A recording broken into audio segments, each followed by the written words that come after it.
Divine Calling. We are all in the midst of great transformation.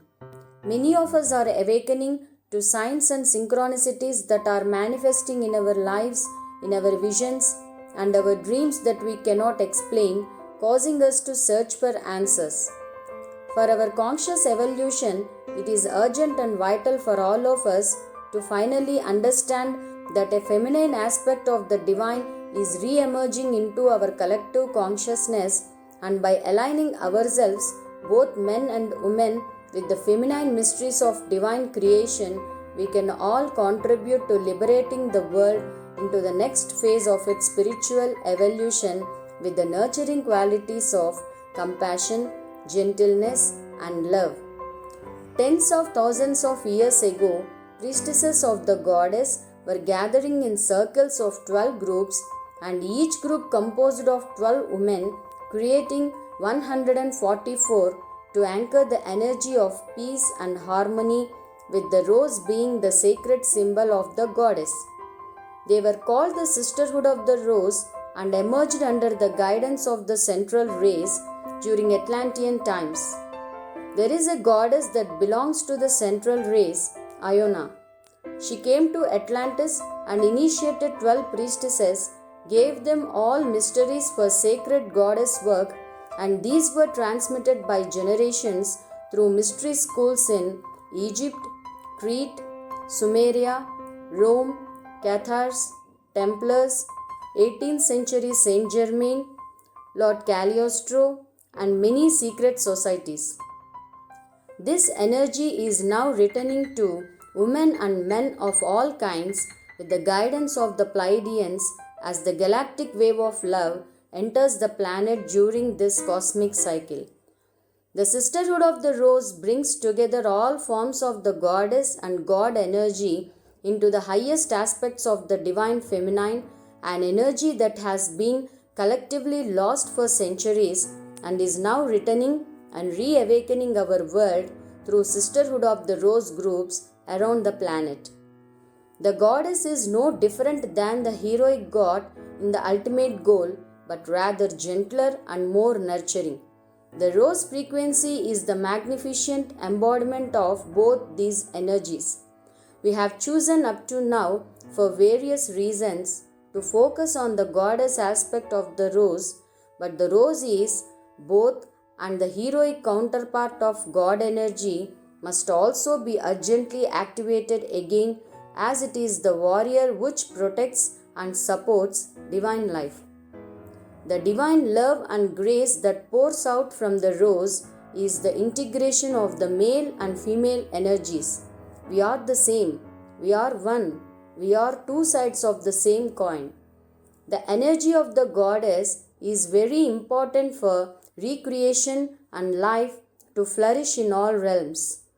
It is an elemental, essential energy and essence that brings all of consciousness and matter into its highest state to return to harmonized evolution that is pure in nature. The goddess then, now, at this moment in time, returns into the consciousness of women, men, and the planet's Gaia consciousness. This energy activates our connection with our soul family, one of the key goddess mysteries, with whom together we anchor the light and transcend to the reality of our divine purpose. This galactic wave of love will harmonize the consciousness of matter and all beings as to their capacity and will become what they desire to be. It will free the world and all beings from the social conditioning that has imprisoned them for so long, especially in regards to families, and that has been so connected with the imbalanced energy of science, physics, and mathematics. The power of the balanced goddess will bring all beings to infinite knowledge of wisdom. It will enable them to harmonize their minds from all limitations and encourage all to be free beings in all realms, embracing the power of divine will, love, and joy. The energy of the goddess then is consciousness and power. It is self-realization. It is the remembrance, the communion, the acknowledgement, and embodiment of divine truth. Mysteries of Isis. Mysteries of Isis are the remnant of the original goddess mysteries that were brought to Atlantis by the central race many hundreds of thousands of years ago. These mysteries were practiced uninterrupted for countless millennia on the surface of the planet in sacred temples dedicated to the goddess. Living contact with the goddess presence, the clear divine feminine archetype originating directly from the source, was the basis of stability and harmony of the society. After the interferences of the dark forces started on the planet, and especially after the Arkan invasion 26,000 years ago, that perfect connection with the feminine aspect of the source got interrupted. Astara was a being from Sirius star system that took upon herself the task of preserving the goddess presence on the surface of the planet in the last 26,000 year cycle.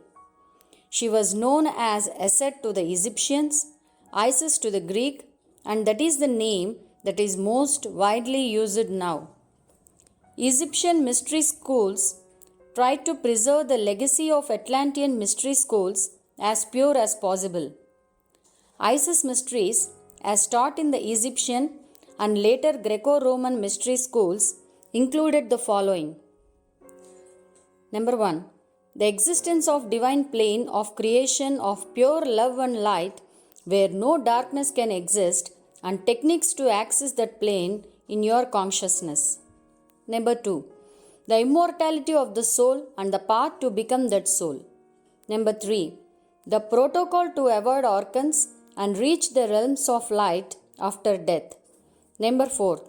The protocol to embody the goddess presence and to become a living embodiment of that goddess presence in all daily actions. Number 5. The mysteries of the underground kingdom. Number 6. The mysteries of the sacred union. Mysteries were taught only to the initiates, whereas the masses worshipped Isis as a personified deity, a protector that can help in times of trouble. In the ancient world, 2 millennia ago, Isis worship was the most popular and widespread religion across the Mediterranean. Because of its tremendous impact on dissolving the wheel at that time, the Archons have devised a plan to hijack the evolving Christianity, turn it into a mind programming cult, suppress all goddess worship, and enforce the Nicene Creed. The mysteries of Isis had to go undercover. Rosicrucian alchemists tried to revive them more than 1,000 years later, but their real comeback only came in the 18th century when Comte de Saint-Germain initiated Cagliostro into the mysteries and gave him the task to spread those mysteries across Europe. Cagliostro initiated many women of the French high society as instructed by Saint-Germain to reform and enlighten the society from within. These women were transmitting coded messages with sign language, as you can see in the following pictures. Princess de Lamballe was the high priestess of Isis at that time, initiated by Cagliostro and in frequent contact with Saint Germain. Mozart was a disciple of Cagliostro that spread the mysteries of Isis through his music, especially through his famous opera, The Magic Flute.